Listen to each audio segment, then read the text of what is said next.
He said, I'm a billionaire. Billionaires don't wear their money on their body. I tucked my chain and I said, oh, snap. Because there's a lot of people out here that think just because people are flashing money means that they have money. It's so backwards. Davis reacts to allegations of Floyd Mayweather being held hostage in Dubai.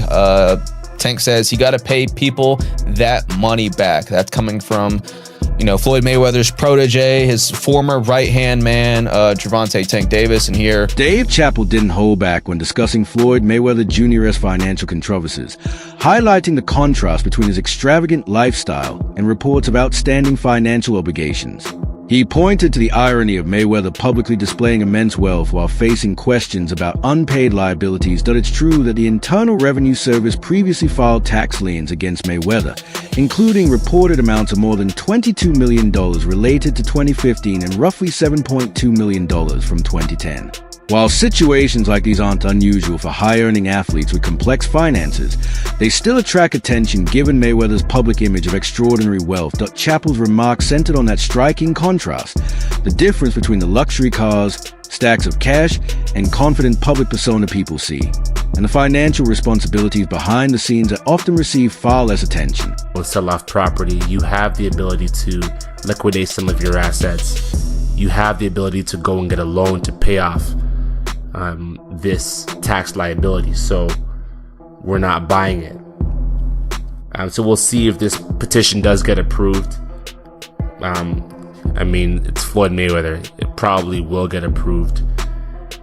Seeing as how the event that's going to happen in about 60 days is going to generate more than enough money to pay off that tax liability. So it's great reassurance for the IRS. And this is not the first time that Floyd's been in trouble with the IRS. Back in 2008, he had a $6.17 million lien on his property for taxes that he owed in 2007. Right? And this is just a recurring theme. He's had many other instances.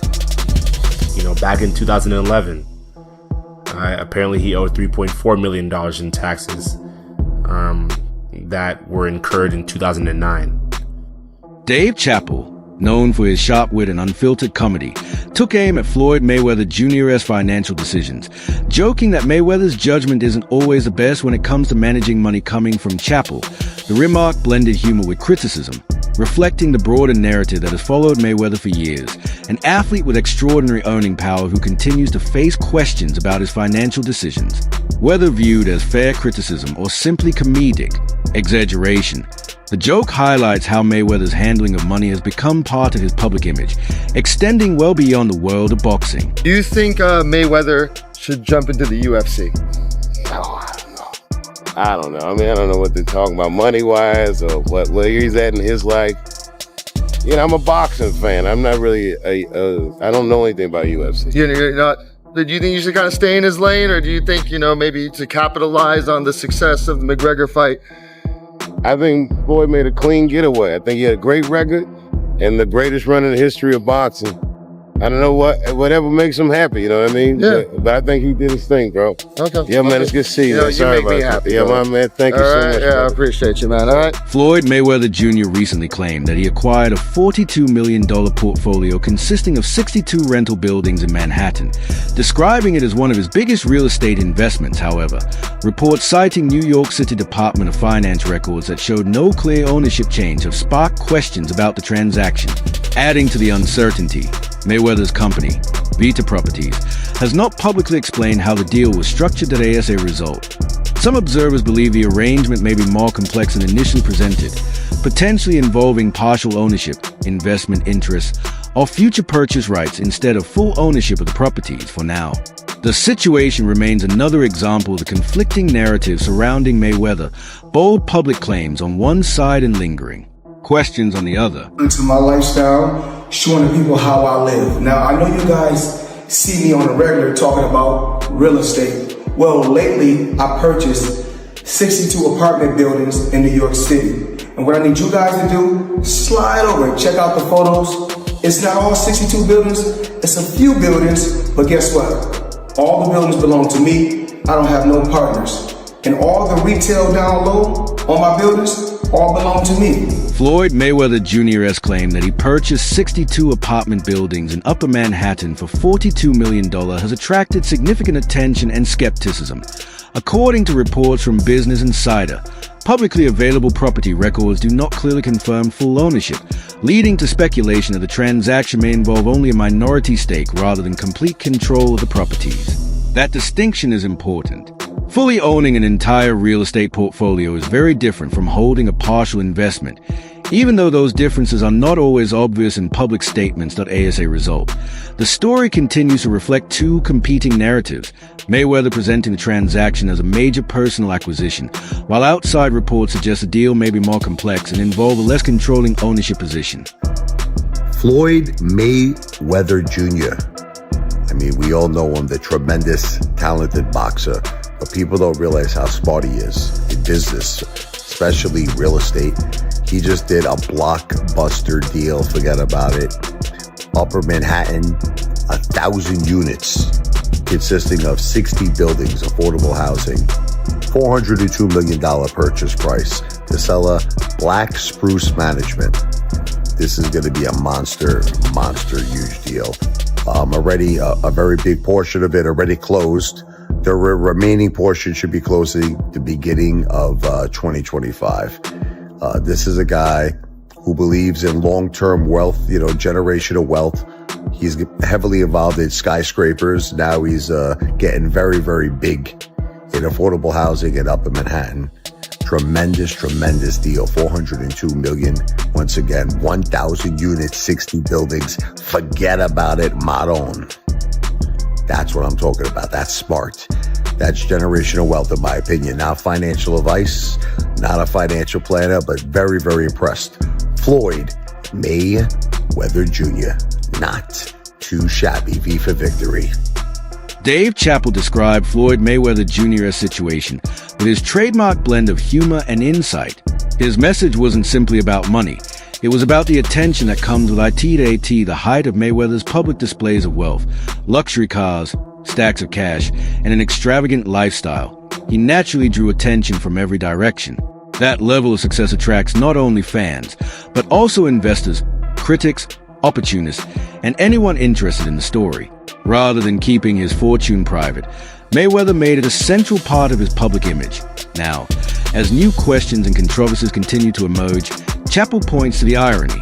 The same audience that once admired those displays is now watching with a different perspective. Instead of admiration, much of the attention has shifted towards scrutiny that is a thoughtful observation. When you build your image in the public eye, you don't just enjoy the spotlight, you also accept the attention that comes when the story begins to change. Now, this comes amid, rumors of Floyd Mayweather being stuck in Dubai because he owes people money. And, these are coming from trustworthy sources, Gervonta Davis, Floyd Mayweather, people who know about Floyd Mayweather's inner life. But back to TMZ. So they reported Floyd Mayweather was courtside for last night's pivotal Clippers versus Mavericks game.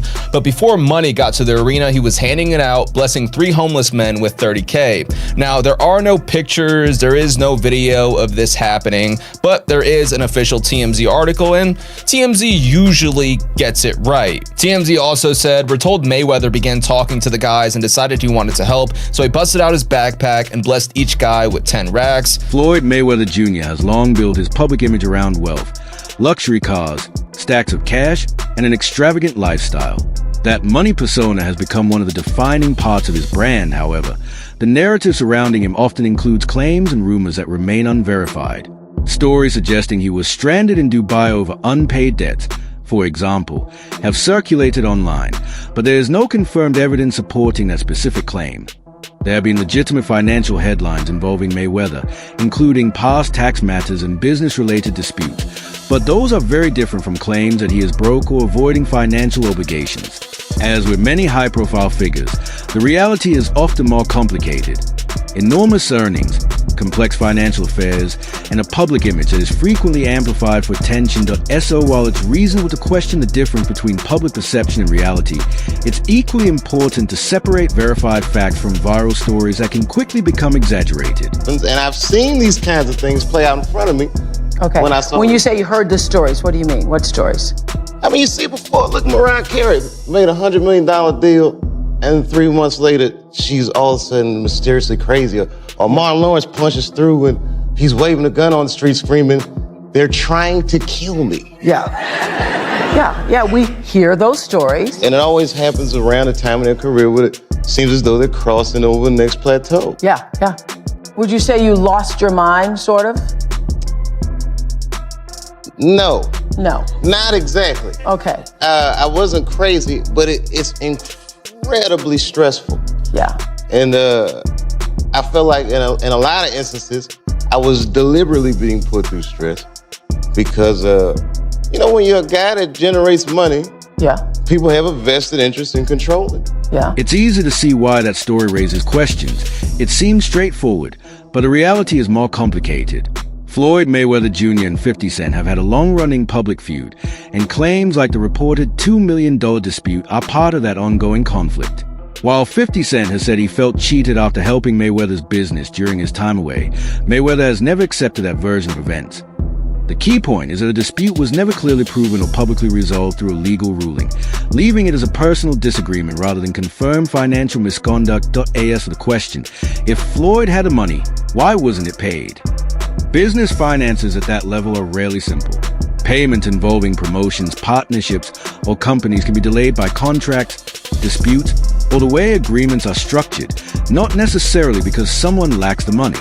Even so, when stories involving Logan Paul, 50 Cent, and other business disputes are viewed together, they naturally create a public pattern, despite each case having its own version of events. And because Mayweather's entire image is built around wealth, every financial controversy draws even greater attention. He owes a bunch of gambling debts. Floyd, okay? And he tried to plant fake news out here saying that he was in downtown LA giving out money, and then he was at the, the basketball game. This is Floyd in Dubai. Yeah. Because there's a lot of people out here that think just because people are flashing money means that they have money. It's so backwards. You just don't understand how backwards it is, okay? Because when you earn it, like I said, you don't want nobody to know you got it. But here's the thing, if Floyd had money, don't you think the money would have already been transferred there? If Floyd had money, don't you think the money would have already been transferred there? Joe Rogan has often said that much of Floyd Mayweather Jr.'s popularity came from people wanting to see him lose, not just from admiring his boxing skills. He contrasts that with Mike Tyson, who was admired for his raw power and dominance. There is some truth to that idea. Mayweather embraced a villain image, flashy, confident, and always talking about money, which kept fans emotionally invested. People watched either to witness his greatness or to finally see him get beaten. Either way, they kept watching. That's what made him such a huge attraction. Love him or hate him, Mayweather knew how to command attention. His undefeated record, defensive brilliance, and business mindset built a foundation, while his larger-than-life persona took it even further. Rogan's point is simple. Mayweather didn't just win fights. He knew how to turn emotion, even negativity, into money, fame, and lasting relevance. We brought them over. I brought him over while Floyd was, incarcerated. Yeah. Then he comes home. There's the Let's Get Floyd Back in Pocket campaign that goes on, where it's $300,000 chains being bought and buying the new Lamborghini and all these new things, and I'm sitting there going, "Yo, when you gonna give me the money?" Because you'd already invested, right? Like when you gonna give me your half of the money back? But I ain't trying to press him because he just got out of jail, right? So it's like, let him cool his heels before you. Was that in the millions? Yeah. Okay. So you sitting there big, and I'm like, yo, so when? But see, the fighters are an asset in themselves. They are that talent, regardless. Right. So I'm looking at him going, so there ain't no pressure there, but I'm saying, when is he gonna say he wants to, to give me the other half of it? Why I gotta ask you for it? Right.